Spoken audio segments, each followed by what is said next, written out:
Hey guys, it's Maisie and I'm one of the young people here at Pattern. Do you remember a time when you were little? I think everyone's been here.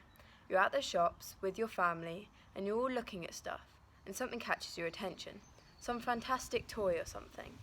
And you're standing there looking at it and even chatting about it, and then it dawns on you that no one is replying to your fascinating conversation.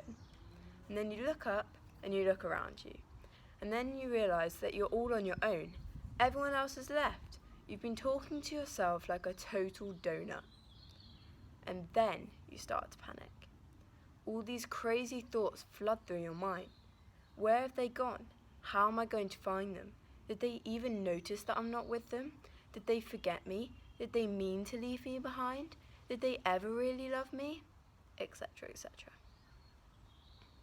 The littler you are, I guess, the scarier this experience is, because little kids really depend on their parents. And that's where we're at in John 14. Jesus has been talking with his disciples about leaving, and they are really anxious and in some senses starting to panic. They have been following Jesus for 3 years. They have left their whole lives behind and are literally depending on him for everything. Jesus talks about going to his Father's house. He explains that he's going to go ahead and then come back and get them. Like the kid in the toy shop who feels left behind, the disciples start throwing panicky questions at him. Thomas says, "We don't know the way. We really don't know how to get there." It reminds me of how I feel when my teacher leaves me in the middle of a tricky maths problem.